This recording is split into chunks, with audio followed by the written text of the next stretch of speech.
Hey folks, and welcome back to Bridgetown Abridged. When I say the words ballot measures, I'm betting about half of you have at least heard of them, and half of you might be a bit puzzled. That's because ballot measures are only a legal process in 27 states. In the states where they're legal, seeing ballot measures is fairly common. For instance, in every election that I voted in, there's been at least one measure on the ballot. They might even seem like one of those things that's been around forever, but you might be surprised to learn that they haven't been around that long. Ballot measures only became a legal process in a state in Nebraska in 1897 at a municipal level, and at a state level in 1898 in South Dakota. And even then, the first time a ballot measure was successfully used in the US was in Oregon in 1904. Since then, these 27 states have legalized some form of ballot measure, the latest being Massachusetts. Now, unlike people, not all ballot measures are created equal, so let's talk about which types you might see on your ballot. The first type is called the initiative. Initiative.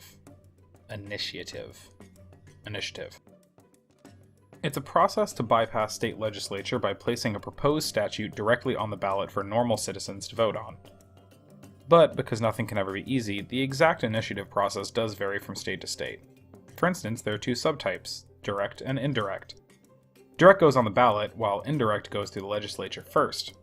Luckily, when it comes to getting it on the ballot, most states have a fairly standard process, though. The general process starts with filing the initiative with a state official, then reviewing it to make sure that it conforms with existing state law and statutory requirements, then preparation of the title and summary, obtaining the required signatures from the citizenry, and finally verification of the signatures by state officials. From there, the initiative goes either straight on the ballot or to the legislature, again, depending on which state you're in. The second type is the referendum.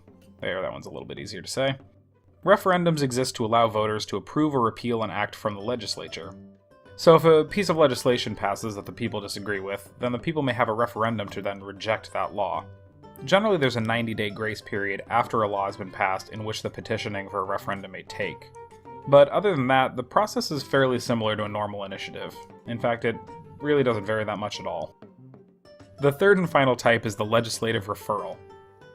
This type of measure is when a legislature puts an initiative or a referendum of some kind to a direct vote of the people. Unlike initiatives and referendums, legislative referrals exist in all 50 states, and they're different in that they aren't really direct democracy in the same way that initiatives and referendums are, because they're initiated by a legislature. A quick note here, when I say legislature, that can mean either a state legislature or a county commission or a city council, etc. Any type of legislature. The most common kind is a bond issue, which is where the legislature is asking for additional funds for a project of some kind. A less common, but a very important kind, is a constitutional amendment where having a legislative referral is a requirement for their passage. Referrals are used strategically by certain state legislatures since in their own state's constitution they have it that if a referral passes, then the governor cannot veto their legislation. Overall, they're a pretty complicated topic, especially since they exist in every single state, and so every state has their own little quirks and laws related to them. So there you have it. You have initiatives, referendums, and legislative referrals, the three types of ballot measures that you might see on your ballot depending on which state you vote in. Thanks for watching the video. If you liked it, please like, and I'd love it if you'd share it with your friends. If you'd like to see more videos like this, you can hit that subscribe button down there, or click on my face right here in the middle.